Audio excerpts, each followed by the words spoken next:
నేను గీతాంజలి మీకోసం సుమన్ టీవీ రామేశ్వరంలో.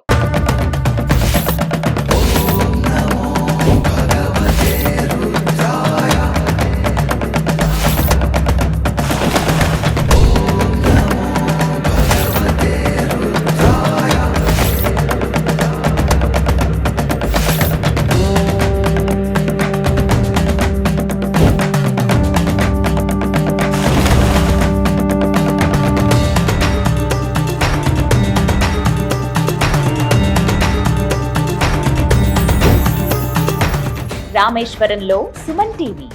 రామేశ్వరం అత్యద్భుతమైన దేవాలయం అండి. ప్రత్యేకించి చెప్పాలి, ఒక పుణ్యతీర్థం, పుణ్యక్షేత్రం కూడాను. ఒక ద్వీపంలా ఉంటుంది, చుట్టూ సముద్రం, మధ్యలో అలా ఆ శివయ్య కొలువై ఉంటారు. స్వయంగా రాములు వారు ప్రతిష్ఠించినటువంటి లింగేశ్వరుడు రామనాథ స్వామి.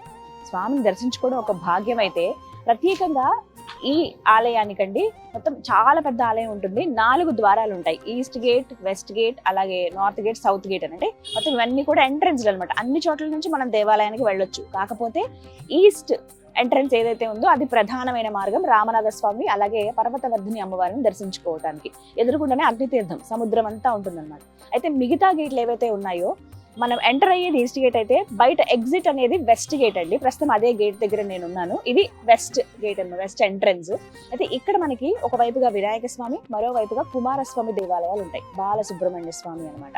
అయితే మనం ఎక్కడిక్కడ ఏదైనా పని ప్రారంభించేటప్పుడు, దేవాలయానికి వెళ్ళేటప్పుడు ముందుగా వినాయకుడికి కదా నమస్కరించుకుందాం. అలా గణపతికి నమస్కరించుకుని పక్కకు వస్తే మనకి ఇక్కడ బాలసుబ్రహ్మణ్య స్వామి దేవాలయం ఉంటుందండి. ఇదే ఇలా మెట్లెక్కి మనం పైకి వెళ్ళాలి.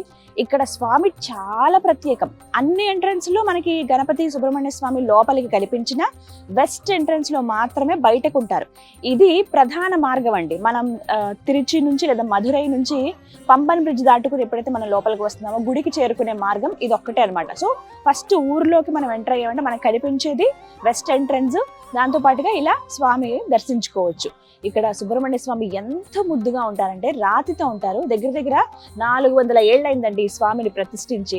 స్వామి ప్రత్యేకమైన పూజలు జరుగుతాయి వారికి. అయితే అందులో భాగంగా దీపావళి అమావాస్య తర్వాత పాడ్యం అంటే కార్తీక మాసం ఎప్పుడైతే ప్రారంభం అవుతుందో అప్పటి నుంచి షష్ఠి, స్కంద షష్ఠి వస్తుంది. ఆ తిథి వరకు కూడా విశేషమైన పూజలు జరుగుతాయి. ప్రస్తుతం ఆ పూజల్లో భాగంగా ఇవాళ షష్ఠి చివరి రోజు, 6వ రోజు చాలా వైభవంగా పూజలు జరిగాయి. ఎంతమంది వచ్చారో చూడండి, నేను మీకు విజువల్లో చూపిస్తాను. ప్రతిరోజు పూజలు జరుగుతాయట. ప్రతిరోజు వచ్చి అందరూ మహిళలు ఇక్కడ పాల్గొంటారు. ఉదయం పూట ఎన్ని పనులున్నా కానీ సాయంత్రం 6 గంటలకల్లా ఇక్కడికి వచ్చేస్తారు. ఈ 6 రోజులు చాలా విశేషంగా జరుగుతాయి రామేశ్వరంలో. లోకల్ పీపుల్ ఎవరైతే ఉంటారో వాళ్ళు పాల్గొంటారండి. అంటే బయట నుంచి వచ్చిన వాళ్ళకి తెలియదు కదా. సో ఇప్పుడు ఇంకెప్పుడైనా మీరు వస్తే కనుక రామేశ్వరం ఖచ్చితంగా రండి. ఇక్కడ స్వామిని దర్శించుకుని వెళ్ళండి, మర్చిపోవద్దు. మొదట నేను వెళ్ళి దండం పెట్టుకుని వస్తాను.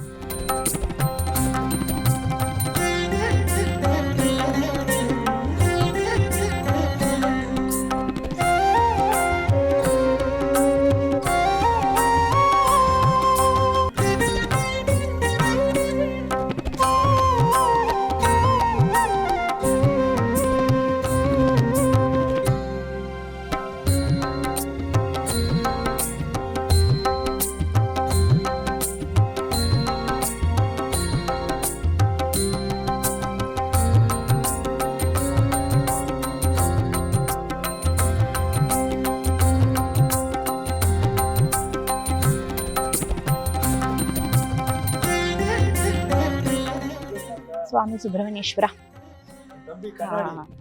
దగ్గర నుంచి చూడగలిగాను. వాస్తవానికి నేను వచ్చిన రోజే వెళ్దాం అనుకున్నానండి. అప్పటికే పూజ అవుతుంది, మొత్తం ఇక్కడంతా కూర్చున్నారు. నేను మళ్ళీ ఇప్పుడు వేరే షూట్ నుంచి అలా వస్తూ ఎలా అయినా సరే దర్శించుకోవాలనుకున్నాను.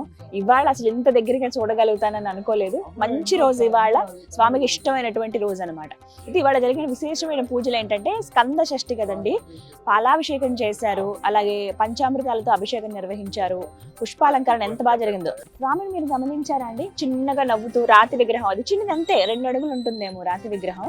చుట్టూ అంతా కూడా ఇత్తడితోటి మొత్తం. ఫస్ట్ లక్ష్మీదేవి, గజలక్ష్మి అమ్మవారు అలా ఉంటారు. లోపల ఇలాగా అంటే ప్రత్యేకమైన ఒక గదిలో ఉన్నట్లుగా ఉంటారు అనమాట. బాలసుబ్రహ్మణ్య స్వామి అని అంటారు ఇక్కడ ఈ కుమారస్వామిని. అలాగే శూలాయుధం ధరించారు. అలాగే ఇంకో వైపున జెండా. ఆయన సేనాధిపతి కదా, అంటే ఇక్కడ ఒక రక్షకుడిగా భావిస్తారండి తమిళనాడు ప్రాంతం అంతా కూడా. మనకి మామూలుగా దేవతలందరికీ సేనాధిపతి అంటే కుమారస్వామిగానే మనం చెప్తాం. అయితే ఇక్కడ ఒక రాజులాగా ఆయన్ని కీర్తించుకుంటారు. అంత ఇదిగా ఆయన్ని వీళ్ళు కొలుచుకుంటారు అనమాట తమిళనాడు ప్రజలైతే. ప్రత్యేకించి ఇక్కడ రామేశ్వరం వెస్ట్ ఎంట్రన్స్ దగ్గర ఉన్నటువంటి ఈ బాలసుబ్రహ్మణ్య స్వామి దేవాలయం అయితే స్వామికి ప్రతినిత్యం విశేషమైన పూజలతో జరుగుతాయి. నేను ఇందాక చెప్పాను చూసారు, కార్తీక మాసం జరిగినటువంటి వచ్చిన పాడ్యం ఏదైతే ఉంటుందో దీపావళి వెళ్ళిన తెల్లారి ఆ రోజు నుంచి 6 రోజుల పాటు విశేష పూజలు జరుగుతాయి. 6వ రోజు స్కంద షష్ఠి అనమాట. అంటే కార్తీక పాడ్యమి రోజు నుంచి స్వామి హిడింబాసురుడు అనే రాక్షసుడితో యుద్ధం చేస్తాడట. ఈ 6 రోజుల పాటు ఒక్కొక్క రోజు జరిగి చివరి రోజున ఆయన విజయం సాధిస్తాడు. ఆ అసురుణ్ణి అంతమొందించి విజయం సాధించాడు కాబట్టి ఆ రోజు గుర్తుగా ఆయనకి అంటే శాంతింపజేస్తారు. 2 రోజులు ఉగ్రత్వంతో ఉంటాడు కదా స్వామి, ఆయనతో పోరాడి అలాగే అలసిపోయి ఉంటారు. అందుకే ఆయన శాంతింపజేసి మళ్ళీ యథాస్థితికి చేరుకునే విధంగా ఆయనకి పాలాభిషేకము అలాగే పంచామృతాలతో అభిషేకం నిర్వహిస్తారు. అలాగే హోమం చేస్తారు. ప్రస్తుతం హోమం ఇంకా నడుస్తుందండి. లేట్ నైట్ అయినా కూడా ఈ హోమం ఇవాళ రాత్రి వరకు ఉంటుందట. ఇప్పటి వరకు అయితే చాలా మంది భక్తులు వచ్చారు. వాళ్ళకి ప్రసాద వితరణ అంతా కూడా జరిగింది. చాలా విశేషంగా ఉంటుంది. ఇది ఒక అదృష్టము. మీరు కనుక రామేశ్వరం వస్తే ఖచ్చితంగా రండి.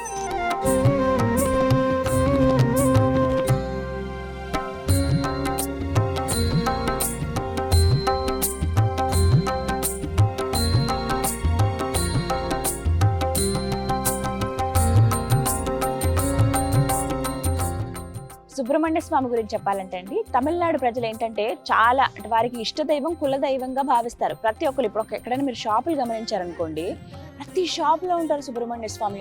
భలే అందంగా అలంకరింపబడినట్టుగా ఉంటారు స్వామి. అలాగా వీళ్ళు ఎక్కడున్నా ఆయన తలుచుకోవడం, శరవణ భవ అంటారు కదా, అలా స్వామిని ఎప్పుడు తలుచుకోవటము. వాళ్ళ పేర్లు కూడా దాదాపుగా మురుగ అని ఇవే ఉంటాయి చాలా వరకు.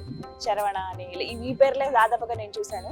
అందులో ప్రత్యేకంగా చెప్పుకోవాలి, తమిళనాడులోనే ఎన్నో సుబ్రహ్మణ్య స్వామి క్షేత్రాలు ఉన్నాయండి. ప్రధానంగా ఉండేవి 5-6 అయినప్పటికీ ఇంకా చిన్న చిన్న క్షేత్రాలు కొన్ని అసలు మనం తెలుసుకోలేనివి ఇంకా 100ల్లో ఉంటాయనే చెప్పుకోవచ్చు. అంత బాగా ఆరాధిస్తారనమాట. ఇక్కడ స్వామికి అయితే ప్రత్యేకంగా ఎవరైతే సంతానం కోసం అలాగే వివాహం కోసం ఏమైనా ఉద్యోగాలు వాళ్ళు జాబుల కోసం ఏమైనా సెర్చ్ చేస్తూ ఉన్నా, ఎప్పటి నుంచో పనులు ఆటంకం ఉన్నా, అనారోగ్యం ఏమైనా ఉన్నా వచ్చి ఒక్కసారి బాలసుబ్రహ్మణ్య స్వామికి నమస్కరించుకుని వెళ్తానండి. అనతి కాలంలోనే వాళ్ళ కోరికలు నెరవేరి మళ్ళీ వచ్చి స్వామి కృతజ్ఞతలు చెప్పుకుంటారట. నిజంగా స్వామి మహిమే అని చెప్తారండి. చాలా మంది ప్రజలతో మాట్లాడే ప్రయత్నం చేశాను. తమిళ వాళ్ళు కదా, కొంచెం అర్థమయ్యి ఆ భాష అడిగితే ఇట్లా మాకు చాలా కోరికలు నెరవేరాయి, బయట నుంచి వేరే రాష్ట్రం నుంచి కూడా వచ్చి ఇక్కడ మొక్కుకుంటారట ఎప్పుడైతే రామేశ్వరం వస్తారో. అలాగా నాకైతే వాళ్ళ సంతోషం అనిపించింది, చూడగలిగాను దగ్గర నుంచి. పుష్పాలతో అలా అలంకరించి ఇన్ని రోజుల పాటు యుద్ధం చేసి వాళ్ళు మళ్ళీ తిరిగి ఆయన యథాస్థితికి వచ్చారు. పాలాభిషేకం చేసి ఆయన శాంతింపజేసి చక్కగా అలంకరించారనమాట. పూలమాలల మధ్యలో ఆ శూలాయుధం ధరించి జెండా ఒక చేతితో పట్టుకుని చిన్నగా నవ్వుతూ అందరినీ దీవిస్తూ కనబడుతున్నారు ఆ బాలసుబ్రహ్మణ్య స్వామి.